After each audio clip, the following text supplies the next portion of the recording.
ಎಲ್ಲರಿಗೂ ನಮಸ್ಕಾರ. ಈಗಾಗಲೇ ಸೆಷನ್ 1ನೇ ಅವಧಿಯಲ್ಲಿ ಸಣ್ಣ ಕಥೆಯ ಅರ್ಥ ಮತ್ತು ಸ್ವರೂಪವನ್ನು ತಿಳಿದುಕೊಂಡಿದ್ದೀವಿ.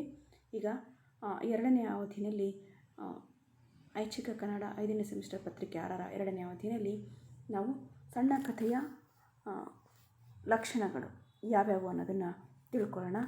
ತಿಳ್ಕೊಳ್ಳೋದಕ್ಕೂ ಮುಂಚೆ ಈ ಹಿಂದಿನ ತರಗತಿಯಲ್ಲಿ ಮಾಡಿದಂಥ ಪಠ್ಯದ ಒಂದು ಪುನರಾವಲೋಕನವನ್ನು ಮಾಡೋಣ. ಸಣ್ಣ ಕಥೆಯ ಅರ್ಥ ಮತ್ತು ಸ್ವರೂಪ ಅಂದರೆ ನಾವೇನಂತ ತಿಳ್ಕೊಂಡಿದ್ದೀವಿ? ಬಿಡಿ ಬಿಡಿಯಾದ ಬಂಧದ ಮೂಲಕ ಪಾತ್ರ, ಘಟನೆ, ಸಂವಿಧಾನ, ಪರಿಣಾಮದ ಪ್ರಧಾನತೆಯ ಹಿನ್ನೆಲೆಯಲ್ಲಿ ಸಂಕ್ಷಿಪ್ತತೆ, ಏಕಾಗ್ರತೆ, ಸೃಜನಾತ್ಮಕತೆ ದೃಷ್ಟಿಯಿಂದ ಸತ್ವಯುತ ಮಾಧ್ಯಮವಾಗಿದೆ ಈ ಒಂದು ಸಣ್ಣ ಕಥೆ ಅನ್ನೋದನ್ನು ತಿಳ್ಕೊಂಡ್ವಿ. ಸಣ್ಣ ಕಥೆಯ ಸ್ವರೂಪವನ್ನು ಸಹ ನಾವು ಪುನರಾವರ್ತನೆಯನ್ನು ಮಾಡ್ಕೊಂಡ್ವಿ. ಇನ್ನು ಈ ಒಂದು ಕಲಿಕಾ ಉದ್ದೇಶಗಳು ಈ ಒಂದು ಅವಧಿಯಲ್ಲಿ ನಾವು ಏನೇನು ಕಲಿತೀವಿ ಅಂದರೆ ಸಣ್ಣ ಕಥೆಯ ಲಕ್ಷಣಗಳನ್ನು ನಾವು ಕಲಿತಾ ಹೋಗ್ತೀವಿ. ಆ ಲಕ್ಷಣಗಳು ಏನೇನಿದೆ, ಸಣ್ಣ ಕಥೆಯಲ್ಲಿ ನಾವು ಯಾವ್ಯಾವ ಲಕ್ಷಣಗಳನ್ನು ನೋಡ್ತೀವಿ ಅನ್ನೋದನ್ನು ನಾವು ಕಲಿತಾ ಹೋಗ್ತೀವಿ. ಈಗ ಒಂದೊಂದಾಗಿ ನಾವು ಸಣ್ಣ ಕಥೆಯ ಲಕ್ಷಣಗಳನ್ನು ನೋಡ್ತಾ ಬರೋಣ. ಸಣ್ಣ ಕಥೆಯ ಲಕ್ಷಣಗಳು ಏನೇನು ಲಕ್ಷಣಗಳನ್ನ ಈ ಸಣ್ಣ ಕಥೆ ಅನ್ನೋದು ಒಳಗೊಂಡಿದೆ ಅನ್ನೋದನ್ನು. ಅದಕ್ಕೂ ಮುಂಚೆ ನಾವು ಸಣ್ಣ ಕಥೆಯ ಲಕ್ಷಣಗಳ ಬಗ್ಗೆ ಸ್ವಲ್ಪ ಒಂದು ಸಂಕ್ಷಿಪ್ತವಾಗಿ ತಿಳ್ಕೊಳ್ಳೋದಾದರೆ, ಈ ಕನ್ನಡ ಸಾಹಿತ್ಯದಲ್ಲಿ ಕಾದಂಬರಿಯ ತರುವಾಯ ಈ ಸಣ್ಣ ಕಥೆನೇ ಅತ್ಯಂತ ಒಂದು ಜನಪ್ರಿಯವಾಗಿರುವಂಥ ಒಂದು ಸಾಹಿತ್ಯ ಮಾಧ್ಯಮವಾಗಿ ಕಾಣುತ್ತೆ. ಕಾದಂಬರಿ ಅಂತಲೇ ಈ ಸಣ್ಣ ಕಥೆಯು ಸಹ ಒಂದು ವಿಶಾಲವಾದ, ಉದಾರವಾದ ವಾಸ್ತವತೆ ಮತ್ತು ಅದರ ಆಚೆಗಿನ ಪ್ರಪಂಚವನ್ನೆಲ್ಲ ತನ್ನ ತೆಕ್ಕೆಗೆ ತಂದುಕೊಳ್ಳೋ ಪರಿಮಿತಿ, ದೀರ್ಘತೆಯ ಒಂದು ಗದ್ಯ ನಿರೂಪಣೆ ಕೂಡ ಈ ಸಣ್ಣ ಕಥೆಯದ್ದೇ ಆಗಿದೆ. ಆದರೆ ಕಥೆಯು ಕಾದಂಬರಿಗೆ ಪ್ರತಿಸ್ಪರ್ಧಿಯಾಗಲಿ ಅಥವಾ ಪ್ರತಿನಿಧಿಯಾಗಲಿ ಆಗಲಿಲ್ಲ. ಇದು ಸಣ್ಣ ಕಥೆ ಅನ್ನೋದು ಕಾದಂಬರಿಗೆ ಒಂದು ಪ್ರತಿಸ್ಪರ್ಧಿ ಆಗಲಿಲ್ಲ, ಜೊತೆಗೆ ಆ ಒಂದು ಕಾದಂಬರಿಯ ಒಂದು ಪ್ರತಿನಿಧಿಯಾಗೂ ಸಹ ಬರಲಿಲ್ಲ. ಕಾದಂಬರಿಯ ಜೊತೆನೇ ಸಹ ಇದು ಸಹ ಬೆಳೆದು ಸಾಹಿತ್ಯದಲ್ಲಿ ಈಗ ಒಂದು ಪ್ರಮುಖವಾದಂಥ ಸ್ಥಾನವನ್ನು ಮಾನ್ಯನೂ ಆಗಿದೆ, ಜೊತೆಗೆ ಮುಖ್ಯವೂ ಆಗಿರುವಂಥ ಒಂದು ಸ್ಥಾನವನ್ನು ಒಂದು ಸಾಹಿತ್ಯದ ಪ್ರಕಾರಗಳಲ್ಲಿ ಪಡ್ಕೊಂಡಿದೆ. ಇನ್ನು ಸಣ್ಣ ಕಥೆ, ಕಾದಂಬರಿ ಈ ಪ್ರಕಾರವನ್ನೇ ಬಹುಮಟ್ಟಿಗೆ ಹೋಲೋದಾದರೆ ಅದೊಂದು ವಿಶಿಷ್ಟ ಪ್ರಕಾರವಾಗಿ ಮೂಡಿದ್ದು ಹೇಗೆ ಅಂದರೆ ಒಂದು ಪಾಶ್ಚಾತ್ಯದ ಪ್ರಭಾವದಿಂದ. ಆದರೆ ಗದ್ಯ ಕಥೆಯ ರೂಪ ಕನ್ನಡ ಸಾಹಿತ್ಯಕ್ಕೆ ಪೂರ್ತಿ ಹೊಸದೇನೂ ಅಲ್ಲ. ಈಗಾಗಲೇ ನಾವು ಪ್ರಾಚೀನ ಕನ್ನಡ ಸಾಹಿತ್ಯದಲ್ಲಿ ನೋಡಿದ್ದೀವಿ. ಶಿವಕೋಟ್ಯಾಚಾರ್ಯರ ಒಡ್ಡಾರಾಧನೆ ಅನ್ನೋ ಒಂದು ಕನ್ನಡದ ಅತ್ಯಂತ ಪ್ರಾಚೀನ ಗದ್ಯ ಕಥೆಗಳ ಸಂಕಲನ ಆಗಿದೆ ಈ ಒಂದು ಗ್ರಂಥ.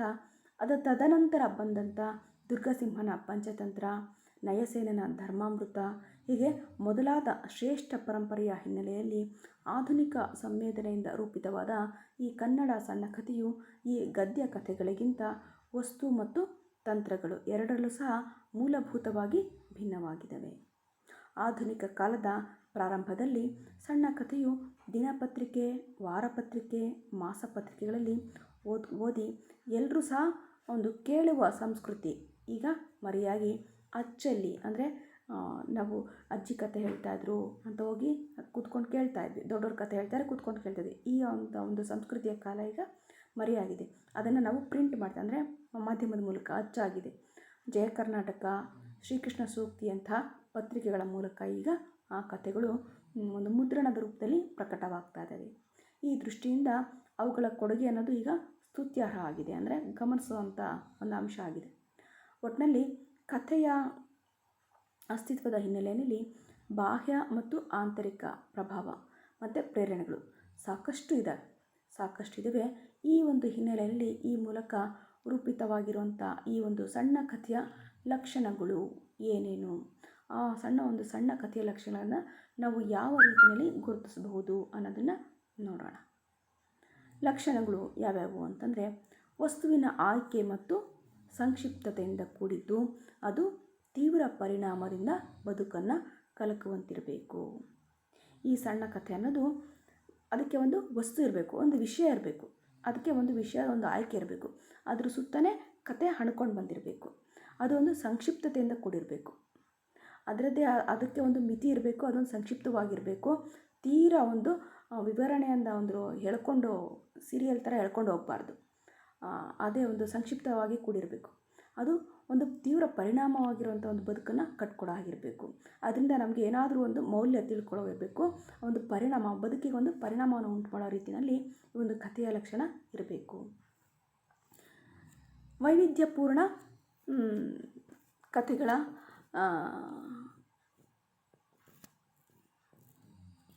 ಅನುಭವಗಳಿಂದ ಕೂಡಿರುವಂಥ ವಸ್ತುವಾಗಿರಬೇಕು. ಈ ಸಣ್ಣ ಕಥೆ ಅನ್ನೋದು ವೈವಿಧ್ಯಪೂರ್ಣ ಅನುಭವಗಳಿಂದ ಕೂಡಿರುವಂಥ ವಸ್ತು ಆಗಿರಬೇಕು. ಅಂದರೆ ಸ್ವತಃ ನಾವೀಗ ನೋಡ್ತೀವಿ, ಮಾಸ್ತಿಯವರು ಸಾಮಾನ್ಯ ಜನರ ಅನುಭವಗಳನ್ನೇ ಕಥೆಗಳಾಗಿ ಬರೆದಿದ್ದಾರೆ. ಹೀಗೆ ಮನುಷ್ಯನಾಗಿ ಅನುಭವ ಏನೇನು ಸಾಮಾನ್ಯ ಜನರು ಏನೇನು ಅನುಭವಗಳನ್ನ ಪಡ್ಕೊಳ್ತಾರೆ, ಪ್ರತಿದಿನ ಪ್ರತಿ ಬದುಕಿನ ಒಂದು ಅನುಭವದ ಒಂದು ವೈವಿಧ್ಯಪೂರ್ಣವಾದ ಒಂದು ಚಿತ್ರಣವನ್ನು ಆ ಕಥೆಗಳು ನಮಗೆ ಕೊಡ್ತಾ ಇರಬೇಕು. ಸಾಮಾನ್ಯ ಚಿತ್ರಣವನ್ನು ಅದು ವಸ್ತುವಾಗಿ ಒಳಗೊಂಡಿರಬೇಕು. ಇನ್ನು ಸಣ್ಣ ಕಥೆಯಲ್ಲಿ ಐಕ್ಯತೆ ಗುಣ ಪ್ರಧಾನವಾಗಿರಬೇಕು. ಈ ಸಣ್ಣ ಕಥೆಯಲ್ಲಿ ಬಿಡಿ ಬಿಡಿ ಆಗಿರ್ಬೋದು, ಒಬ್ಬೊಬ್ಬರು ಒಂದೊಂದು ಪಾತ್ರನೂ ಸಹ ವಿಭಿನ್ನತೆಯನ್ನು ಕೂಡಿರಬಾರ್ದು. ಎಲ್ಲರೂ ಸೇರಿ ಒಂದು ಮೌಲ್ಯನ ಕೂಡ ಆಗಿರಬೇಕು.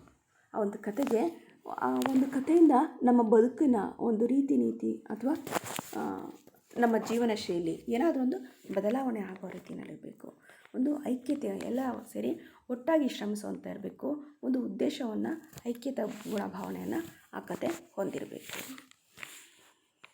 ಇನ್ನು ಸಣ್ಣ ಕಥೆಯ ವಸ್ತು ಕಥಾ ಪರಿಮಿತಿಯೊಳಗೆ ಸಮರ್ಪಕವಾಗಿ ಮತ್ತು ಪರಿಣಾಮಕಾರಿಯಾಗಿ ನಿರ್ವಹಿಸುವಂಥ ಸಾಮರ್ಥ್ಯವನ್ನು ಪಡೆದುಕೊಂಡಿರಬೇಕು.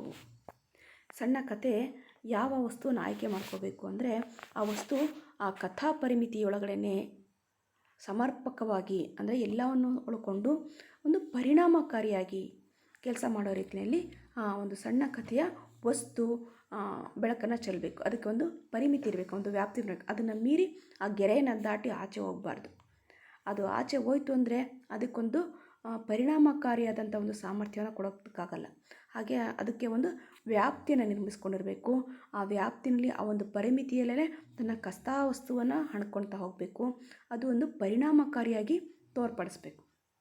ಸಣ್ಣ ಕಥೆಯಲ್ಲಿ ಒಂದೇ ಒಂದು ಭಾವನೆಯನ್ನೊಳಗೊಂಡಿದ್ದು ಅದನ್ನು ತರ್ಕಬದ್ಧವಾಗಿ ಮುಕ್ತಾಯ ಮಾಡುವಂತಿರಬೇಕು. ಸಣ್ಣ ಕಥೆಯಲ್ಲಿ ಯಾವುದಾದ್ರೂ ಒಂದು ಭಾವನೆ, ಐಕ್ಯತಾ ಭಾವನೆ ಆಗಿರ್ಬೋದು, ದೇಶ ಭಾವನೆ ಆಗಿರ್ಬೋದು, ಅಥವಾ ಮನುಷ್ಯನ ಜೀವನ ಆಗಿರ್ಬೋದು, ಅಥವಾ ವರದಕ್ಷಿಣೆ ಆಗಿರ್ಬೋದು, ಸಾಮಾಜಿಕ ಪಿಡುಗಾಗಿರ್ಬೋದು, ಇನ್ಯಾವುದೇ ಆಗಿರ್ಬೋದು, ಒಂದು ಮನುಷ್ಯನಲ್ಲಿ ಇರುವಂಥ ಒಂದು ಭಾವನೆ, ಪ್ರೀತಿ ಆಗಿರ್ಬೋದು, ಮತ್ಸರ ಆಗಿರ್ಬೋದು, ಯಾವುದೋ ಒಂದು ಭಾವನೆಯನ್ನು ಅದು ಒಳಗೊಂಡಿರಬೇಕು. ಒಂದು ಭಾವದೀಪ್ತಿ ಆಗಿರಬೇಕು, ಒಂದು ಭಾವನೆಯನ್ನು ಒಳಗೊಂಡಿರಬೇಕು. ಅದನ್ನು ತರ್ಕಬದ್ಧವಾಗಿ ಮುಕ್ತಾಯ ಮಾಡೋ ಆಗಿರಬೇಕು. ಅಂದರೆ ಆ ಭಾವನೆ ಅನ್ನೋದು ಒಳ್ಳೆಯ ಒಂದು ಉಂಟು ಮಾಡುತ್ತಾ ಅಥವಾ ಕೆಡಕನ್ನು ಉಂಟು ಮಾಡುತ್ತಾ, ಆ ಭಾವನೆ ಯಾವ ರೀತಿ ಪ್ರಲೋಭನೆಯನ್ನು ಉಂಟು ಮಾಡುತ್ತೆ ಅನ್ನೋದನ್ನು ಈ ಒಂದು ಸಣ್ಣ ಕಥೆಯಲ್ಲಿ ಹಣಿತಾ ಬರಬೇಕು.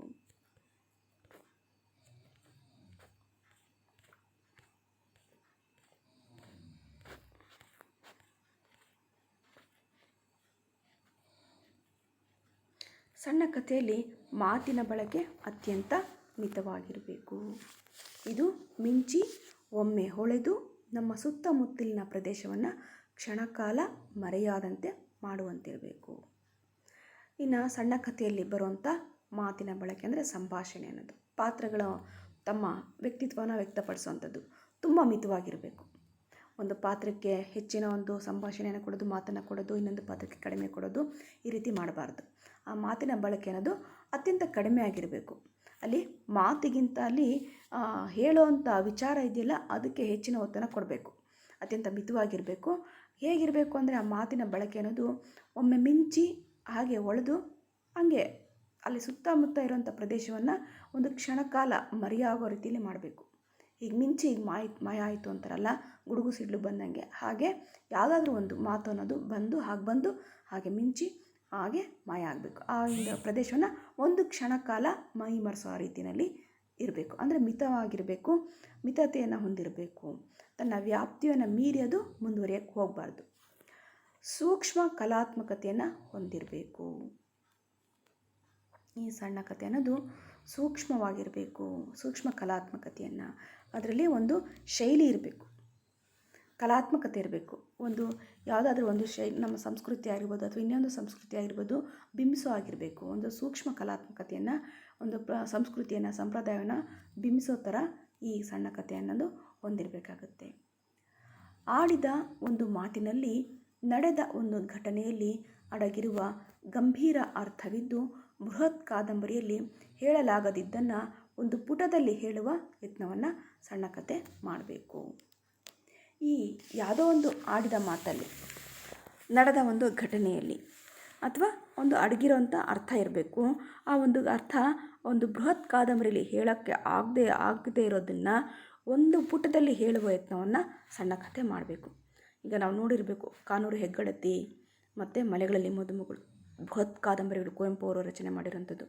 ಆ ಒಂದು ಎಷ್ಟೋ ಘಟನೆಗಳು ಬರ್ತವೆ, ಎಷ್ಟೋ ಸಣ್ಣ ಸಣ್ಣ ಕಥೆಗಳೆಲ್ಲ ಬರ್ತಾ ಹೋಗ್ತವೆ. ಹೀಗೆ ಆಡಿದ ಒಂದು ಮಾತಲ್ಲಿ, ನಡೆದ ಒಂದು ಘಟನೆಯಲ್ಲಿ ಅಡಗಿರೋಂಥ ಒಂದು ಗಂಭೀರ ಅರ್ಥ ಏನಿದೆ, ಯಾವುದೋ ಒಂದು ಮಾತಾಡಿದ್ರೆ ಹೋಯ್ತು ಮತ್ತು ಹೊಡೆದ್ರೆ ಹೋಯ್ತು ಅನ್ನೋ ರೀತಿಯಲ್ಲಿ ಒಂದು ಘಟನೆ, ಆ ಒಂದು ಘಟನೆಯಲ್ಲಿ ಏನು ಒಂದು ಗಂಭೀರವಾದಂಥ ಅರ್ಥ ಅಡಗಿದೆ ಅನ್ನೋದು ಆ ಬೃಹತ್ ಕಾದಂಬರಿಯಲ್ಲಿ ಹೇಳೋಕ್ಕಾಗದೇ ಇರೋದನ್ನು ಈ ಒಂದು ಪುಟದಲ್ಲಿ, ಒಂದು ಸಣ್ಣ ಕಥೆಯಲ್ಲಿ ಹೇಳೋವಂಥ ಪ್ರಯತ್ನವನ್ನು ನಾವು ಸಣ್ಣ ಕಥೆಯಲ್ಲಿ ಮಾಡಬೇಕಾಗುತ್ತೆ. ಇದು ಕೂಡ ಸಣ್ಣ ಕಥೆಯ ಒಂದು ಪ್ರಧಾನ ಒಂದು ಲಕ್ಷಣವಾಗಿದೆ. ಇನ್ನು ಸಣ್ಣ ಕಥೆಯಲ್ಲಿ ಬಹುಪಾಲು ಪಾತ್ರಗಳು ಬದುಕಿನ ಬಲಿಪಶು, ಅವಮಾನಿತರು, ನೊಂದವರು, ಹತಾಶರು ಮತ್ತು ಅನಾಥರಾಗಿದ್ದು ಆರೋಗ್ಯದ ಜೀವನೋತ್ಸಾಹದ ಬದುಕನ್ನು ಗೆಲ್ಲುವ ಛಲದ ಪಾತ್ರಗಳಾಗಿರ್ತವೆ. ನಾವು ನೋಡಿದ್ದೀವಿ. ಈಗ ಸುಮಾರು ಕಥೆಗಳನ್ನು ನೋಡೋದಾದರೆ, ನಾವು ಪ್ರಾಚೀನ ಕಥೆಗಳನ್ನು ಬಿಟ್ಟು ಇತ್ತೀಚಿನ ಆಧುನಿಕ ಕಥೆಗಳನ್ನು ನೋಡೋದಾದರೆ, ಅಲ್ಲಿ ಸಣ್ಣ ಕಥೆಯಲ್ಲಿ ಬಹುಪಾಲು ಪಾತ್ರಗಳು ಬದುಕಿನಲ್ಲಿ ಬರುವಂಥ ಪಾತ್ರಗಳೇ ಆಗಿದ್ದಾವೆ. ಸಾಮಾನ್ಯ ಜನರ ಚಿತ್ರಣವನ್ನು ಚಿತ್ರಿಸುವಂಥ ಪಾತ್ರಗಳೇ ನಾವು ನೋಡ್ತಾ ಬರ್ತೀವಿ. ಬಲಿಪಶುಗಳು ಅಂದರೆ ಶೋಷಿತರಾಗಿರ್ಬೋದು ಅಥವಾ ದೀನದಲಿತರಾಗಿರ್ಬೋದು, ಇಂಥವರಾಗಿರ್ಬೋದು. ಅವಮಾನಿತರು, ಬಡವರು ಮತ್ತು ನೊಂದವರು ಅಂದರೆ ಯಾವುದೋ ಒಂದು ದಬ್ಬಾಳಿಕೆಗೆ, ಜೀತ ಪದ್ಧತಿಗೆ ಒಳಗಾಗಿ ನೊಂದವರು, ಹತಾಶೆ ಆಗಿರೋವಂಥವ್ರು, ನಮ್ಮ ಕೈಲಿ ಏನೂ ಮಾಡೋದಕ್ಕಾಗಲ್ಲ, ನಾವಿಷ್ಟೇ ಅಂತ ನೊಂದ್ಕೊಂಡಿರೋರು, ಹತಾಶೆನ ಹೊಂದಿರೋವಂಥವ್ರು, ಮತ್ತು ಅನಾಥರಾಗಿರೋವಂಥವ್ರು, ನಮಗೆ ಯಾರೂ ಇಲ್ಲ, ನಮಗೆ ದಿಕ್ಕೇ ಇಲ್ಲ ಅಂಥೇಳಿ ಅನಾಥರಾಗಿರೋವಂಥವ್ರು. ಜೊತೆಗೆ ಆರೋಗ್ಯದ ಜೀವನೋತ್ಸಾಹದ ಬದುಕನ್ನು ಗೆಲ್ಲುವ ಛಲದ ಪಾತ್ರಗಳಾಗಿರ್ತವೆ. ಈ ಪಾತ್ರಗಳು ಜೊತೆಗೆ ಆರೋಗ್ಯದಲ್ಲಿ ಏನೋ ಒಂದು ಜೀವನೋತ್ಸಾಹ ಬರಬೇಕು. ಇನ್ನೇನು ಸತ್ತೇ ಹೋಗ್ಬಿಡ್ತಾನೆ. ಸೋನಾಲಿ ಬೇಂದ್ರೆಗೆ ಒಂದು 30% ಅಷ್ಟೇ ಬದುಕುವಂಥ ಅವಕಾಶ ಇತ್ತು. 70% ಅವಳು ಸಾವನ್ನು ಸಮೀಪಿಸಿದ್ಳು. ಅಂಥ ಒಂದು ಉದಾಹರಣೆಗಳು, ನೈಜ ಉದಾಹರಣೆಗಳು ಅವೆಲ್ಲ. ಹೀಗೆ ಆರೋಗ್ಯದ ಒಂದು ಜೀವನ ಉತ್ಸಾಹವನ್ನೇ ಬದುಕಿಗೆ ಗೆಲ್ಲುವಂಥ ಒಂದು ಛಲಗಳಾಗಿ ಆ ಪಾತ್ರಗಳು ನಮಗೆ ನಮ್ಮ ಜೀವನದಲ್ಲಿ ಒಳಗೊಂಡಿರಬೇಕು. ನಮಗೆ ಜೀವನವನ್ನು ಒಂದು ಉತ್ಸಾಹದ ರೀತಿಯಲ್ಲಿ ತುಂಬ್ತಾ ಇರಬೇಕು. ಆ ಕಥೆಯಲ್ಲಿ ಬರುವಂಥ ಪಾತ್ರಗಳು ನಮಗೆ ಜೀವನೋತ್ಸಾಹನ ತುಂಬೋ ರೀತಿಯಲ್ಲಿ ಇರಬೇಕು. ಅಂಥ ಪಾತ್ರಗಳನ್ನು ನಾವು ಸಣ್ಣ ಕಥೆಯಲ್ಲಿ ಸೃಷ್ಟಿ ಮಾಡಬೇಕಾಗುತ್ತೆ. ಸಂಕ್ಷಿಪ್ತತೆ ಪ್ರಸ್ತುತ ಕಥನ ಜಾತಿಯ ಅತ್ಯಂತ ಸ್ಪಷ್ಟ ಗುಣ ಮತ್ತು ಕೆಲವು ನಿಶ್ಚಿತವಾದ ಜೀವನದ ಗುಣಗಳ ಬೆಳವಣಿಗೆಯಾಗಿದೆ. ಇನ್ನು ಕಥೆಯಲ್ಲಿ ನಾವು ನೋಡೋದಾದರೆ ಸಂಕ್ಷಿಪ್ತತೆ, ನಾವು ಸ್ವರೂಪದಲ್ಲಿ ನೋಡಿದ್ದೀವಿ. ಕಥೆಗೆ ಒಂದು ಸಂಕ್ಷಿಪ್ತತೆ ಇರಬೇಕು, ಸೂಕ್ಷ್ಮತೆ ಇರಬೇಕು. ಪ್ರಸ್ತುತ ಕಥನ ಜಾತಿಯ ಅತ್ಯಂತ ಸ್ಪಷ್ಟ ಗುಣ ಮತ್ತು ಕೆಲವು ನಿಶ್ಚಿತವಾದ ಜೀವನ ಗುಣಗಳ ಬೆಳವಣಿಗೆ ಕೂಡ ಆಗಿರಬೇಕು. ಆ ಕಥನ ಜಾತಿ ಅಂದರೆ ಆ ಕಥೆಯ ಒಂದು ಸ್ವರೂಪವನ್ನು ಸ್ಪಷ್ಟವಾಗಿ ಹೇಳೋ ಹಾಗಿರಬೇಕು, ಅದರ ಗುಣ ಸ್ವಭಾವನ ಹೇಳೋ ಹಾಗಿರಬೇಕು. ಕೆಲವೊಂದು ಜೀವನ ಗುಣಗಳನ್ನು ಅದು ಬೆಳವಣಿಗೆಯಾಗಿ ಕೂಡ ತೋರಿಸ್ಬೇಕಾಗತ್ತೆ. ಇನ್ನು ಧ್ವನಿ ಪ್ರತಿಮೆ ಮತ್ತು ಸಂಕೇತಗಳ ಮೂಲಕ ಅನುಭವಕ್ಕೆ ಮಾತಿನ ಶರೀರ ತೊಡಿಸಿ ತನ್ನ ಸೀಮಿತ ಬರವಣಿಗೆಯ ಚೌಕಟ್ಟಿನಲ್ಲಿ ತೀವ್ರ ಪರಿಣಾಮದಿಂದ ಕಾರ್ಯನಿರ್ವಹಿಸುವುದು ಈ ಸಣ್ಣ ಕಥೆ.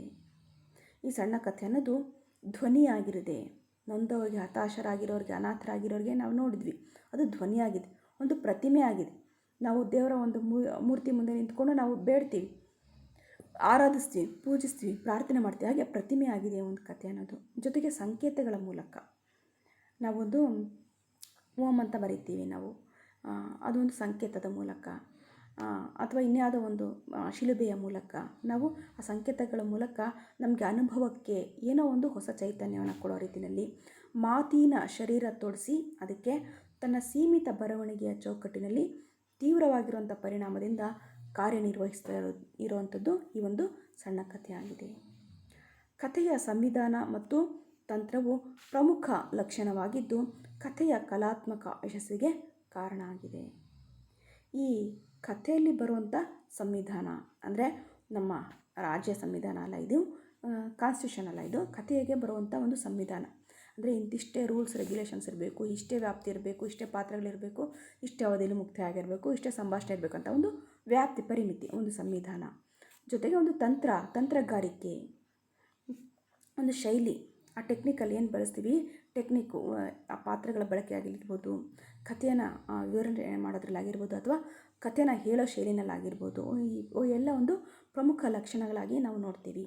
ಈ ಒಂದು ಕಥೆಯ ಕಲಾತ್ಮಕ ಯಶಸ್ವಿಗೂ ಸಹ ಇದು ಕಾರಣವಾಗಿದೆ. ಈ ಕಥೆಯ ಇನ್ನೊಂದು ಲಕ್ಷಣವನ್ನು ನೋಡೋದಾದರೆ ವ್ಯಂಗ್ಯ, ಧ್ವನಿ, ಕಲಾತ್ಮಕತೆ, ಆಕರ್ಷಣೆ, ವಿನೋದ, ಮಾನವೀಯತೆ ಇನ್ನು ಮೊದಲಾದ ಪ್ರಮುಖ ಗುಣಗಳನ್ನು ಹೊಂದಿರಬೇಕು. ಕತೆ ಇಷ್ಟೇ ಅಲ್ಲದೆ ಅದು ವ್ಯಂಗ್ಯವಾಗಿರಬೇಕು. ಬೇರೆ ಒಂದು ಪಾತ್ರವನ್ನು ವ್ಯಂಗ್ಯವಾಗಿ ತೋರಿಸೋ ರೀತಿಯಲ್ಲಿ ಇರಬೇಕು. ಅಂದರೆ ಸ್ವಲ್ಪ ಹಾಸ್ಯನೂ ಇರಬೇಕು ಅಂತೇಳ್ಬಿಟ್ಟು ಆ ವ್ಯಂಗ್ಯತೆ ಅನ್ನೋದು ಸಹ ಆ ಕಥೆಯಲ್ಲಿ ವ್ಯಕ್ತ ಆಗಿರಬೇಕು. ಧ್ವನಿ ಇರಬೇಕು ಒಂದು ಪಾತ್ರಕ್ಕೆ ಅಥವಾ ಆ ಒಂದು ಘಟನೆಗೆ ಒಂದು ಎತ್ತಿ ತೋರಿಸುವಂಥ ಒಂದು ಹೆಗ್ಗಳಿಕೆಯನ್ನು ಕೊಡುವಂಥ ಒಂದು ಧ್ವನಿ ಇರಬೇಕು. ಕಲಾತ್ಮಕತೆ ಇರಬೇಕು, ಅದರಲ್ಲಿ ಸೃಜನಶೀಲತೆ ಇರಬೇಕು, ಕಲಾತ್ಮಕತೆ ಇರಬೇಕು, ಆಕರ್ಷಣೆ ಇರಬೇಕು. ಎಲ್ಲರನ್ನ ಆಕರ್ಷಣೆ ಮಾಡೋ ರೀತಿಯಲ್ಲಿ ಆ ಕಥೆ ಇರಬೇಕು. ವಿನೋದ ಇರಬೇಕು. ಹಾಸ್ಯ ಕೂಡ ಒಂದು ಕಥೆಯ ಒಂದು ಪ್ರಧಾನ ಲಕ್ಷಣ ಆಗಿದೆ. ಆ ಕಥೆಯಲ್ಲಿ ಮಾನವೀಯತೆಯ ಅಂಶಗಳು, ಮಾನವೀಯ ಮೌಲ್ಯಗಳು ಸಹ ಒಳಗೊಂಡಿರಬೇಕು. ಹೀಗೆ ಇನ್ನೂ ಮೊದಲಾದ ಪ್ರಮುಖ ಗುಣಗಳನ್ನು ಈ ಒಂದು ಸಣ್ಣ ಕಥೆ ಒಳಗೊಂಡಿರಬೇಕಾಗುತ್ತೆ. ಒಂದು ಸಣ್ಣ ಘಟನೆಯ ಸುತ್ತ ಹೆಣದ ಕಥೆಯಲ್ಲಿ ವಿಶ್ವ ಪ್ರಜ್ಞೆಯನ್ನು ಮೂಡಿಸುವ ಸಂವೇದನೆಯನ್ನು ಹೊಂದಿರಬೇಕು. ಈ ಸಣ್ಣ ಕಥೆ ಅನ್ನೋದು ಒಂದು ಸಣ್ಣ ಘಟನೆ ಇರಬೇಕು. ಒಂದು ಘಟನೆಯ ಸುತ್ತ ಹೆಣ ಯಾವುದೋ ಒಂದು ಮದುವೆ ಆಗಿರ್ಬೋದು, ಅಥವಾ ಇನ್ಯಾವುದೋ ಒಂದು ಯುದ್ಧ ಆಗಿರ್ಬೋದು, ಯುದ್ಧದ ಸಂದರ್ಭ ಆಗಿರ್ಬೋದು, ಅಥವಾ ಒಂದು ವಿದ್ಯಾಭ್ಯಾಸ ಆಗಿರ್ಬೋದು, ಹೀಗೆ ಇನ್ಯಾವುದೋ ಒಂದು ನಾವು ಸಂಭ್ರಮದ ಆಚರಣೆ ಆಗಿರ್ಬೋದು. ಹೀಗೆ ಒಂದು ಘಟನೆ ಇರಬೇಕು, ಅದ್ರ ಸುತ್ತ ಈ ಕತೆ ಹಣ್ಕೊಂಡಿರಬೇಕು. ಅಂದರೆ ಸುತ್ತ ಅದರ ಕಥೆಯ ಸುತ್ತ ಒಂದು ಹೇಳ್ದಿರ್ಬೇಕು, ಕಥೆಯನ್ನು ಮೂಡಿಸಬೇಕು. ಈ ವಿಶ್ವಪ್ರಜ್ಞೆಯನ್ನು ಮೂಡಿಸುವಂಥ ಸಂವೇದನೆಯನ್ನು ಇದು ಹೊಂದಿರಬೇಕು. ನಮ್ಮಷ್ಟೇ ಅಲ್ಲ, ವಿಶ್ವಪ್ರಜ್ಞೆಯನ್ನು ಕುವೆಂಪು ಅವರು ಸಾರಿದಾರಲ್ಲ, ಹಾಗೆ ಈ ವಿಶ್ವಪ್ರಜ್ಞೆಯನ್ನು ಮೂಡಿಸುವಂಥ ಗುಣವನ್ನು ಈ ಸಣ್ಣ ಕಥೆ ಸಹ ಹೊಂದಿರಬೇಕಾಗುತ್ತೆ. ಸಣ್ಣ ಕಥೆಯನ್ನು ಒಂದೇ ಸಲಕ್ಕೆ ಓದಿ ಮುಗಿಸೋ ಆಗಿರಬೇಕು. ಇದು ನೋಡಿ, ಬೃಹತ್ ಕಾದಂಬರಿಗಳ ಥರ ನಾವು ತಿಂಗಳುಗಟ್ಟಲೆ ಓದೋದಲ್ಲ, ಅಥವಾ ಧಾರಾವಾಹಿಗಳ ಥರ ನಾವು ಸುಮಾರು ಸಾವಿರಾರು ಎಪಿಸೋಡ್ಗಳನ್ನ ನೋಡೋರೋದಲ್ಲ. ಈ ಸಣ್ಣ ಕಥೆ ಅನ್ನೋದು ಒಂದು ಸರಿ ಪುಸ್ತಕ ಇಟ್ಕೊಂಡು ಕೂತಿದ್ದೀವಿ ಅಂದರೆ ನಮಗೆ ಕುತೂಹಲ ಕೆರಳ್ತಾ ಇರಬೇಕು. ಆ ಕಥೆ ಏನಾಯಿತು, ಆ ಪಾತ್ರದ ಕಥೆ ಏನಾಯಿತು ಮುಂದುವರಿಸ್ತಾ ಹೋಗಬೇಕು. ಆ ಕಥೆನ ಒಂದು ಸರಿ ಪುಸ್ತಕ ಇಟ್ಕೊಂಡಿದ್ದೀವಿ, ಕಥೆ ಓದೋದಕ್ಕೆ ಶುರು ಮಾಡಿದ್ದೀವಿ ಅಂದರೆ ಒಂದು ಸರಿಗೆ ಓದಿ ಮುಗಿಸೋ ಆಗಿರಬೇಕು. ಚಿಕ್ಕದಾಗಿ ಚೊಕ್ಕವಾಗಿರಬೇಕು ಸಣ್ಣ ಕಥೆ ಅನ್ನೋದು. ಹೇಳ್ಕೊಳ್ತಾ ಹೋಗಬಾರ್ದು, ದೊಡ್ಡದಾಗಿ ಗಾತ್ರದಲ್ಲಿ ದೊಡ್ಡದಾಗಿರಬಾರ್ದು ಅನ್ನೋದು ಸಹ ಇದೊಂದು ಪ್ರಮುಖ ಲಕ್ಷಣ ಆಗಿದೆ. ಕ್ರಿಯೆ ಎಂಬುದು ಸಣ್ಣ ಕಥೆಯ ಪ್ರಮುಖ ಲಕ್ಷಣವಾಗಿದ್ದು ಅದು ಒಂದು ಮೌಲ್ಯವನ್ನು ತೋರಿಸುವಂತಿರಬೇಕು. ಕ್ರಿಯೆ ಪ್ರತಿಕ್ರಿಯೆ ಅಂದರೆ ಇಲ್ಲಿ ಕ್ರಿಯೆ ಅನ್ನೋದು ಈ ಸಣ್ಣ ಕಥೆಯ ಒಂದು ಪ್ರಮುಖ ಲಕ್ಷಣ ಆಗಿದೆ. ಅದು ಒಂದು ಮೌಲ್ಯನ ತೋರಿಸೋ ಆಗಿರಬೇಕು. ಆ ಒಂದು ಸಣ್ಣ ಕಥೆಯಲ್ಲಿ ಏನೇನು ಪಾತ್ರಗಳು ಬರ್ತವೆ, ಏನೇನು ಘಟನೆಗಳು ಬರ್ತವೆ, ಸನ್ನಿವೇಶಗಳು, ಸಂದರ್ಭಗಳು, ಯಾವ್ಯಾವ ಸಿಚುವೇಶನ್ಸ್ ಹೇಗೆ ಅವು ವ್ಯತಿರಿಕ್ತ ಪರಿಣಾಮನ ಬೀರ್ತಾ ಹೋಗ್ತವೆ, ಅವೆಲ್ಲ ಸಣ್ಣ ಕಥೆಯ ಒಂದು ಲಕ್ಷಣವಾಗಿದ್ದಾವೆ. ಅವೆಲ್ಲ ಮನುಷ್ಯನ ಬದುಕಿಗೆ, ಜೀವನಕ್ಕೆ ಒಂದು ಮೌಲ್ಯಯುತವಾದಂಥ ಒಂದು ಲಕ್ಷಣವನ್ನು, ಗುರಿಯನ್ನು ತೋರಿಸೋ ರೀತಿಯಲ್ಲಿ ಬಿಂಬಿಸ ಆಗಿರಬೇಕು. ಆ ಸಣ್ಣ ಕಥೆಯಲ್ಲಿ ಆ ಕ್ರಿಯೆ ಏನು ಉಂಟು ಮಾಡ್ತಾರೆ ಅದು ಆ ಕಥೆಯಲ್ಲಿ ತೋರಿಸೋ ರೀತಿಯಲ್ಲಿರಬೇಕು, ಬಿಂಬಿಸೋ ರೀತಿಯಲ್ಲಿರಬೇಕು. ಮಾನವೀಯ ಮೌಲ್ಯವನ್ನು, ಮನುಷ್ಯತ್ವವನ್ನು ತೋರಿಸೋ ರೀತಿಯಲ್ಲಿ ವ್ಯಕ್ತ ಆಗಿರಬೇಕು. ಕಥೆಯಲ್ಲಿ ಭಾಷೆ ಕೂಡ ಒಂದು ಮಹತ್ವದ ಅಂಶ ಆಗಿದೆ. ವಸ್ತು, ತಂತ್ರ, ಪಾತ್ರ, ಆಶಯಗಳಿಗೆ ಒಂದು ಅರ್ಥಪೂರ್ಣತೆಯನ್ನು ಒದಗಿಸುವಂಥ ಮಾಧ್ಯಮ ಆಗಿರಬೇಕು. ನೋಡಿ, ಕಥೆಯಲ್ಲಿ ಭಾಷೆ, ನಾವು ಯಾವುದೇ ಭಾಷೆ ಆಗಿರ್ಬೋದು, ಕನ್ನಡ ಆಗಿರ್ಬೋದು, ಇಂಗ್ಲೀಷು, ಹಿಂದಿ, ತಮಿಳು, ತೆಲುಗು, ಯಾವುದೇ ಇನ್ನಿತರ ಭಾಷೆಗಳಾಗಿರ್ಬೋದು, ಆ ಭಾಷೆ ಕೂಡ ಒಂದು ಮಹತ್ವದ ಸ್ಥಾನವನ್ನು ಪಡ್ಕೊಳ್ಳುತ್ತೆ. ಯಾಕೆ? ನಮ್ಮ ಆಡು ಭಾಷೆ ಆಗಿರ್ಬೋದು, ಅಥವಾ ಗ್ರಾಂಥಿಕ ಭಾಷೆ ಆಗಿರ್ಬೋದು, ಗ್ರಾಮೀಣ ಭಾಷೆ ಆಗಿರ್ಬೋದು, ಗ್ರಾಮೀಣ ಸೊಗಡನ್ನು ಸೂಚಿಸುವಂಥ ಭಾಷೆ ಆಗಿರ್ಬೋದು, ಜಾನಪದ ಭಾಷೆ ಆಗಿರ್ಬೋದು, ಅದಕ್ಕೆ ಅದರದ್ದೇ ಆದಂಥ ಒಂದು ಮಹತ್ವ ಇದೆ. ಅಲ್ಲಿನ ಒಂದು ಸನ್ನಿವೇಶವನ್ನು, ಚಿತ್ರಣವನ್ನು ಆ ಒಂದು ಭಾಷೆ ಕಟ್ಕೊಡ್ತಾ ಬರುತ್ತೆ. ಹಾಗಾಗಿ ಈ ಕಥೆಯಲ್ಲಿ ಬರುವಂಥ ಭಾಷೆ ಕೂಡ ಒಂದು ಪ್ರಮುಖವಾದಂಥ ಸ್ಥಾನವನ್ನು ಪಡ್ಕೊಂಡಿದೆ. ಅದು ಕೂಡ ಒಂದು ಪ್ರಮುಖವಾದಂಥ ಲಕ್ಷಣವಾಗಿ ನಮಗೆ ಕಾಣ್ತಾ ಬರುತ್ತೆ. ಇನ್ನು ವಸ್ತು, ತಂತ್ರ, ಪಾತ್ರ, ಆಶಯಗಳಿಗೆ ಒಂದು ಅರ್ಥಪೂರ್ಣತೆಯನ್ನು ಒದಗಿಸುವಂಥ ಈ ಮಾಧ್ಯಮ ಆಗಿದೆ. ಭಾಷೆ ಅನ್ನೋದು ಅಷ್ಟು ಸುಲಭನಾದದ್ದಲ್ಲ. ಆ ಭಾಷೆ ಅನ್ನೋದು ಆ ಕಥೆಯ ವಸ್ತುವಿಗೆ, ಅದರಲ್ಲಿ ಬರೆಸಿರುವಂಥ ಶೈಲಿಗೆ, ಅಲ್ಲಿ ಬರುವಂಥ ಪಾತ್ರಗಳಿಗೆ, ಆ ಕಥೆಯು ಉಟ್ಕೊಂಡಿರೋಂಥ ಆಶಯ ಏನು, ಉದ್ದೇಶ ಏನು, ಇದಕ್ಕೆ ಒಂದು ಅರ್ಥಪೂರ್ಣತೆಯನ್ನು ಒದಗಿಸುವಂಥ ಮಾಧ್ಯಮವಾಗಿ ಈ ಭಾಷೆ ಅನ್ನೋದು ಬೆಳವಣಿಗೆ ಆಗುತ್ತೆ. ಈ ಭಾಷೆ ಅನ್ನೋದು ಮಹತ್ವದ ಸ್ಥಾನವನ್ನು ಪಡ್ಕೊಂಡಿದೆ. ಹಾಗೆ ಒಂದು ಕಥೆಯಲ್ಲಿ, ಆ ಕಥೆಯ ಬರವಣಿಗೆಯಲ್ಲಾಗಲಿ, ಆ ಒಂದು ಕಥೆಯ ಒಂದು ಲಕ್ಷಣದಲ್ಲಿ, ಆ ಕಥೆಯ ಒಂದು ಮಹತ್ವವನ್ನು ಹೆಚ್ಚಿಸೋದ್ರಲ್ಲಿ ಈ ಭಾಷೆ ಅನ್ನೋದು ಒಂದು ಪ್ರಮುಖ ಮಾಧ್ಯಮವಾಗಿ ಬಿಂಬಿಸ್ತಾ ಬರುತ್ತೆ. ಇದು ಕೂಡ ಭಾಷೆ ಅನ್ನೋದು ಕಥೆಗೆ ಒಂದು ಪ್ರಮುಖ ಲಕ್ಷಣವಾಗಿ ನಾವು ನೋಡ್ತಾ ಬರ್ತೀವಿ. ಸಣ್ಣ ಕಥೆಯ ಗುರಿಯ ಏಕಾಗ್ರತೆ ಮತ್ತು ಪರಿಣಾಮದ ಸಾಧಿತ ಗುಣವನ್ನು ಹೊಂದಿರಬೇಕು. ಸಣ್ಣ ಕಥೆಗೆ ಗುರಿಯ ಏಕಾಗ್ರತೆ ಇರಬೇಕು. ಅದಕ್ಕೂ ಒಂದು ಗುರಿ ಉದ್ದೇಶ ಅನ್ನೋದಿರಬೇಕು. ಒಂದು ಕಥೆಗೆ ನಾನು ಏನು ಹೇಳ್ತಾ ಇದ್ದೀನಿ, ಈ ಪಾತ್ರಗಳನ್ನ ಸೃಷ್ಟಿ ಮಾಡೋದಕ್ಕೆ ಕಾರಣ ಏನು, ಏನಕ್ಕೆ ಸೃಷ್ಟಿ ಮಾಡಿದ್ದೀನಿ ಈ ಪಾತ್ರಗಳನ್ನ, ಇವು ಏನು ಹೇಳ್ತೇವೆ, ಯಾವ ಮೌಲ್ಯವನ್ನು ಹೊತ್ಕೊಡ್ತೇವೆ ಅನ್ನೋದು ಆ ಕಥೆಯಲ್ಲಿ ವ್ಯಕ್ತ ಆಗಿರಬೇಕು. ಜೊತೆಗೆ ಆ ಕಥೆಯಿಂದ ಪರಿಣಾಮ ಆಗಿರುವಂಥದ್ದು, ಒಳ್ಳೆಯ ಪರಿಣಾಮ, ಒಳ್ಳೆಯದಾಗಿರ್ಬೋದು, ಕೆಟ್ಟದಾಗಿರ್ಬೋದು, ಸಾಧಿತ ಗುಣವನ್ನು ಹೊಂದಿರಬೇಕು. ಹೀಗೆ ನಾವು ಅಂದರೆ ಕೆಟ್ಟ ಪರಿಣಾಮಗಳ ಕಡೆ ಗಮನ ಕೊಡದೆ ಆ ಕಥೆಯಿಂದ ಒಳ್ಳೆಯ ಪರಿಣಾಮಗಳನ್ನು ನಾವು ನಿರೀಕ್ಷೆ ಮಾಡಬೇಕಾಗುತ್ತೆ. ಸಾಧಿತ ಗುಣಗಳಂದರೆ ಮನುಷ್ಯನ ಬದುಕಲ್ಲಿ ಆಗಿರ್ಬೋದು, ಜೀವನದಲ್ಲಾಗಲಿ ಆ ಕಥೆಯ, ಸಣ್ಣ ಕಥೆಯ ಗುರಿ ಒಂದು ಒಳ್ಳೆಯ ಉದ್ದೇಶವನ್ನು ಹೊಂದಿರಬೇಕು, ಒಳ್ಳೆಯ ಗುಣವನ್ನು ಹೊಂದಿರಬೇಕು. ಆ ಕಥೆಯನ್ನು ಓದಿದಂಥ ವೀಕ್ಷಕ ಅಥವಾ ಓದುಗ ಏನಿದ್ದಾನೆ ಅವನಲ್ಲಿ ಏನಾದರೂ ಒಂದು ಪರಿವರ್ತನೆ ಆಗಬೇಕು. ಅಂಥ ಒಂದು ಪರಿಣಾಮಕಾರಿಯಾದಂಥ ಗುಣವನ್ನು ಈ ಕಥೆ ಹೊಂದಿರಬೇಕಾಗುತ್ತೆ. ಒಂದು ನಾಟಕೀಯ ಘಟನೆ, ಸನ್ನಿವೇಶ, ಪರಿಣಾಮ, ದೃಶ್ಯ, ಒಂದು ಘಟನಾವಳಿ, ಪಾತ್ರದ ಒಂದು ಮುಖ ಹಾಗೂ ಅನುಭವದ ಒಂದು ತುಣುಕು, ಒಂದು ಬದುಕಿನ ಪಾರ್ಶ್ವ, ಒಂದು ನೈತಿಕ ಸಮಸ್ಯೆ, ಇವುಗಳಲ್ಲಿ ಯಾವುದಾದ್ರೂ ಕಥೆಯ ಬೀಜಾಂಕುರ ಆಗಿರಬೇಕು. ನೋಡಿ, ಸಣ್ಣ ಕಥೆಗೆ ಒಂದು ಕಥಾವಸ್ತುವನ್ನು ಆಯ್ಕೆ ಮಾಡ್ಕೋಬೇಕಾದ್ರೆ ಏನೇನಿರಬೇಕು ಅಂದರೆ, ಒಂದು ನಾಟಕೀಯ ಘಟನೆ ಇರ್ಬೋದು, ಒಂದು ಕಲ್ಪನೆ ಆಗಿರ್ಬೋದು, ಘಟನೆ ಅಥವಾ ನಾಟಕ ಆಗಿರೋಂಥ ಒಂದು ಘಟನೆಯೂ ಆಗಿರ್ಬೋದು, ಅಥವಾ ನೈಜ ಸನ್ನಿವೇಶನೂ ಸಹ ಆಗಿರ್ಬೋದು, ನಿಜವಾಗ್ಲೂ ನಡೆದಂಥ ಸನ್ನಿವೇಶನೂ ಆಗಿರ್ಬೋದು, ಯಾವುದೊಂದು ಪರಿಣಾಮದ ಒಂದು ದೃಶ್ಯ ಕೂಡ ಆಗಿರ್ಬೋದು, ಅದರ ಸುತ್ತ ನಾವು ಕಥೆನ ಹಣಿಬೋದು. ಒಂದು ಘಟನಾವಳಿ ಆಗಿರ್ಬೋದು, ಯಾವುದೋ ಒಂದು ಘಟನೆ ನಡೆದಿದೆ, ಒಂದು ಯಾವುದೋ ಒಂದು ಪ್ರವಾಸಕ್ಕೆ ಹೋಗಿರ್ಬೋದು, ಅಥವಾ ಇನ್ಯಾವುದೋ ಒಂದು ಸಮಾರಂಭದ ಸನ್ನಿವೇಶದ ಒಂದು ಚಿತ್ರಣ ಆಗಿರ್ಬೋದು, ಆ ಒಂದು ಘಟನೆ ಆಗಿರ್ಬೋದು, ಜೊತೆಗೆ ಆ ಪಾತ್ರದೊಂದು ಮುಖ ಹಾಗೂ ಅನುಭವದ ಒಂದು ತುಣುಕಾಗಿರಬೇಕು. ಈ ನಾವೇನು ಕತೆ ಬರೀತಾ ಹೋಗ್ತೀವಿ, ಈ ಎಲ್ಲದರ ಜೊತೆಗೆ ನಮ್ಮದೇ ಆದಂಥ ಒಂದು ಪಾತ್ರ ಹೊಂದಿರಬೇಕಾಗುತ್ತೆ. ಆ ಕಥೆಯಲ್ಲಿ ನಾವೇ ಒಂದು ಪಾತ್ರನ ಇಟ್ಕೊಂಡಿರಬೇಕಾಗುತ್ತೆ. ಅಂದರೆ ನಮ್ಮ ಅನುಭವದ ತುಣುಕುಗಳನ್ನ ಆ ಪಾತ್ರಕ್ಕೆ ತುಂಬ್ತಾ ಹೋಗಬೇಕಾಗುತ್ತೆ. ಆಗ ಮಾತ್ರ ನಮಗೆ ಆ ಪಾತ್ರಗಳಲ್ಲಿ ನೈಜತೆಯನ್ನು ಕಾಣ್ಬೋದು, ಆ ಕಥೆಯಲ್ಲಿ ನೈಜತೆಯನ್ನು ಕಾಣ್ಬೋದು. ಇಲ್ಲದಿದ್ದರೆ ಬರೀ ಕಾಲ್ಪನಿಕವಾಗಿ, ನಾಟಕೀಯವಾಗಿ ಆ ಕತೆ ಕಂಡು ಬರ್ತಾಗುತ್ತೆ. ಒಂದು ಬದುಕಿನ ಪಾರ್ಶ್ವ, ನಮ್ಮ ಜೀವನದ ಒಂದು ಮಗ್ಗಲಾಗಿ, ಅಥವಾ ನಮ್ಮ ಸಂಪೂರ್ಣ ಜೀವನ ನಾವು ತೆರೆದು ತೋರಿಸದೆ ಒಂದು ಭಾಗವಾಗಿ, ನಾವು ಒಂದು ಬದುಕಿನ ಒಂದು ಅರ್ಧ ಭಾಗವನ್ನಾದರೂ ಆ ಕಥೆಯಲ್ಲಿ ನಾವು ಬಿಂಬಿಸೋ ಆಗಿರಬೇಕು. ಒಂದು ನೈತಿಕ ಸಮಸ್ಯೆ ಇರಬೇಕು. ಯಾವುದಾದ್ರೂ ಒಂದು ಹೆಣ್ಣಿನ ಜೀವನದ ಕುರಿತಾಗಲಿ, ಅಥವಾ ವಿಧವಾ ಪದ್ಧತಿ ಆಗಿರ್ಬೋದು, ಅಥವಾ ಪುನರ್ವಿವಾಹದ ಬಗ್ಗೆ ಆಗಿರ್ಬೋದು, ವರದಕ್ಷಿಣೆ ಬಗ್ಗೆ ಆಗಿರ್ಬೋದು, ಅಥವಾ ಭ್ರಷ್ಟಾಚಾರದ ಬಗ್ಗೆ ಆಗಿರ್ಬೋದು, ಒಂದು ದೇಶದ ಸಮಸ್ಯೆ ಆಗಿರ್ಬೋದು, ಒಂದು ನೈತಿಕ ಸಮಸ್ಯೆ ಆಗಿರ್ಬೋದು, ಇದರನ್ನು ಕುರಿತು ಆ ಕತೆ ಯಾವುದಾದ್ರೂ ಒಂದು ಅಂಶಗಳನ್ನು ಕುರಿತು ಅದರಲ್ಲಿ ಹುಟ್ಟುವಂಥದ್ದಾಗಿರಬೇಕು. ಅದರಿಂದ ಒಂದು ಮೌಲ್ಯವನ್ನು ಸಮಾಜಕ್ಕೆ ಕೊಡೋ ರೀತಿಯಲ್ಲಿ ಈ ಕತೆ ಅನ್ನೋದು ಈ ಇಷ್ಟು ಸನ್ನಿವೇಶಗಳಲ್ಲಿ ಒಂದು ಹಿನ್ನೆಲೆಯನ್ನು ಪಡ್ಕೊಂಡ್ರೆ ಆ ಒಂದು ಕತೆಗೆ ಮಹತ್ವದ ಸ್ಥಾನವನ್ನು ಸಿಗುತ್ತೆ ಅನ್ನೋದು ಈ ಒಂದು ಕಥೆಯ, ಸಣ್ಣ ಕಥೆಯ ಒಂದು ಪ್ರಮುಖ ಲಕ್ಷಣವಾಗಿ ಸಹ ನಾವು ನೋಡಬಹುದಾಗಿದೆ. ಸಣ್ಣ ಕಥೆಯು ಕಾದಂಬರಿ, ನಾಟಕ, ಭಾವಗೀತ, ಕಾವ್ಯ, ಇನ್ನು ಮೊದಲಾದ ಸಾಹಿತ್ಯ ಪ್ರಕಾರಗಳ ಕೆಲವು ಅಂಶಗಳನ್ನು ತನ್ನ ಒಡಲೊಳಗೆ ಅಂತರ್ಗತ ಮಾಡಿಕೊಂಡು ಸಂಕ್ಷಿಪ್ತತೆಯ ಲಕ್ಷಣವನ್ನು ಹೊಂದಿರಬೇಕು.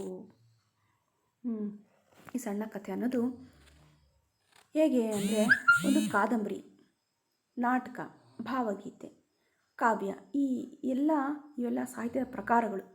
ಇವುಗಳನ್ನು ಒಂದು ಕಾದಂಬರಿ ರೀತಿಯಲ್ಲಿ ಪಾತ್ರ ಚಿತ್ರಣ ಎಲ್ಲ ಬರಬೇಕು, ನಾಟಕೀಯವಾಗಿ ಸಹ ಇರಬೇಕು, ಸಂಭಾಷಣೆ ಬರಬೇಕು, ಭಾವಗೀತೆಯಾಗಿ ಭಾವನೆಗಳನ್ನ ಒಳಗೊಂಡಿರಬೇಕು, ಕಾವ್ಯಮಯವಾಗಿಯೂ ಸಹ ಇರಬೇಕು. ಈ ಎಲ್ಲ ಸಾಹಿತ್ಯ ಪ್ರಕಾರಗಳು ಕೆಲವು ಅಂಶಗಳನ್ನು ತನ್ನ ಒಡಲೊಳಗೆ, ಸಣ್ಣ ಕಥೆ ಅನ್ನೋದು ತನ್ನ ಒಡಲೊಳಗೆ ತನ್ನ ಭಾವಭುಕ್ತಿಯಲ್ಲಿ ಹಾಕ್ಕೊಂಡಿರಬೇಕು, ಅಂತರ್ಗತ ಮಾಡಿಕೊಂಡು ಈ ಒಂದು ಸಂಕ್ಷಿಪ್ತತೆ ಲಕ್ಷಣನ ಒಳಗೊಂಡು ಸಣ್ಣ ಕಥೆ ಅನ್ನೋದು ರಚನೆ ಆಗಬೇಕಾಗುತ್ತೆ. ಇನ್ನು ನಾವು ಈ ಕಥೆಗಳನ್ನು, ಸಣ್ಣ ಕಥೆಯ ಒಂದು ಪ್ರಮುಖ ಕಥೆಗಾರನ ನೋಡೋದಾದರೆ, ಕಥೆಗಳನ್ನ ರಚನೆ ಮಾಡಿರೋದ್ರಲ್ಲಿ ಪಂಜೆ ಮಂಗೇಶರಾಯರು, ಇವರು ಕನ್ನಡದ ಮೊಟ್ಟಮೊದಲಿಗೆ ಕನ್ನಡ ರಚನೆ ಮಾಡಿದಂಥವರು ಕಥೆಗಳನ್ನ. ಕೆರೂರು ವಾಸುದೇವಾಚಾರ್ಯ, ಎಂ.ಎನ್. ಕಾಮತ್, ಮಾಸ್ತಿ ವೆಂಕಟೇಶಯ್ಯಂಗಾರ್, ಇವ್ರನ್ನ ಕನ್ನಡ ಸಣ್ಣ ಕಥೆಗಳ ಜನಕ ಅಂತಲೇ ಕರೀತಾರೆ. ಆನಂದ, ಅಜ್ಜಂಪುರ ಸೀತಾರಾಮ ಅಂತೇಳಿ, ಕೆ. ಗೋಪಾಲಕೃಷ್ಣರಾವ್, ಅಶ್ವತ್ಥ, ಕೊಡವಳ್ಳಿ ಅಶ್ವತ್ಥನಾರಾಯಣರಾವ್ ಅಂತಾರೆ, ಆರ್. ಕೃಷ್ಣಶಾಸ್ತ್ರಿ, ಕುವೆಂಪು, ಬೇಂದ್ರೆ, ಆನ ಕೃಷ್ಣರಾಯ, ನಿರಂಜನ, ಉಳ್ಕೊಂಡ ಶಿವರಾಯ ಅಂತ ಕರೀತಾರೆ. ಬಸವರಾಜ ಕಟ್ಟಿಮನಿ, ಚದುರಂಗ, ಸುಬ್ರಹ್ಮಣ್ಯರಾಜ ಅರಸು ಅಂತಾರೆ ಅವ್ರನ್ನ. ಆರ್. ಅನಂತಮೂರ್ತಿ, ಯಶವಂತ ಚಿತ್ತಾಲ, ಪಿ. ಲಂಕೇಶ್, ಪೂರ್ಣಚಂದ್ರ ಚೇತಸ್ವಿ, ದೇವನೂರು ಮಹಾದೇವ, ಕುಂ. ವೀರಭದ್ರಪ್ಪ, ಮೊಗಳಿ ಗಣೇಶ್, ಹೀಗೆ ಹಲವಾರು ಕಥೆಗಾರನ ನಾವು ನೋಡ್ತಾ ಬಂದಿದ್ದೀವಿ. ಹೀಗೆ ಪ್ರಮುಖ ಸಣ್ಣ ಕಥೆಯ ಒಂದು ಲಕ್ಷಣಗಳನ್ನು ತಿಳ್ಕೊಳ್ಳೋದ್ರ ಜೊತೆಗೆ ಕಥೆಗಾರರು ಯಾರ್ಯಾರು ನಮ್ಮ ಕನ್ನಡ ಸಾಹಿತ್ಯಕ್ಕೆ ಕಥೆಗಾರರು ತಮ್ಮದೇ ಆದಂಥ ಸೇವೆಯನ್ನು ಕೊಟ್ಟಿದ್ದಾರೆ. ಆ ಕೆಲವು ಕಥೆಗಾರನು ಸಹ ಈ ಒಂದು ಅವಧಿಯಲ್ಲಿ ನಾವು ತಿಳ್ಕೊಂಡ್ವಿ. ಈ ಒಂದು ಅವಧಿಯಲ್ಲಿ ನಾನು ನಿಮಗೆ ಬೋಧನೆ ಮಾಡೋದನ್ನು ಪರಾಮರ್ಶನೆ ಮಾಡಿದಂಥ ಗ್ರಂಥಗಳನ್ನು ನೋಡೋದಾದರೆ, ಕನ್ನಡ ಸಣ್ಣ ಕಥೆಗಳು, ಸಂಪಾದಕರು ಜೆ.ಎಚ್. ನಾಯಕ್, ಅತ್ಯುತ್ತಮ ಸಣ್ಣ ಕಥೆಗಳು, ಸಂಪಾದಕರು ಕೆ. ನರಸಿಂಹಮೂರ್ತಿ, ಶತಮಾನದ ಸಣ್ಣ ಕಥೆಗಳು, ಎಂ.ಎಸ್.ಕೆ. ದಿವಾಕರ್, ಸಮಕಾಲೀನ ಕನ್ನಡ ಸಣ್ಣ ಕಥೆಗಳು, ಸಂಪಾದಕರು ರಾಮಚಂದ್ರ ಶರ್ಮಾ. ಹೀಗೆ ಇಷ್ಟು ಗ್ರಂಥಗಳನ್ನ ರಚನೆ ಮಾಡಿ ನಾನು ಈ ಒಂದು ಬೋಧನಾ ಪಠ್ಯವನ್ನು ನಿಮಗಾಗಿ ನಾನು ಸಿದ್ಧಪಡಿಸಿದ್ದೀನಿ. ಧನ್ಯವಾದಗಳು.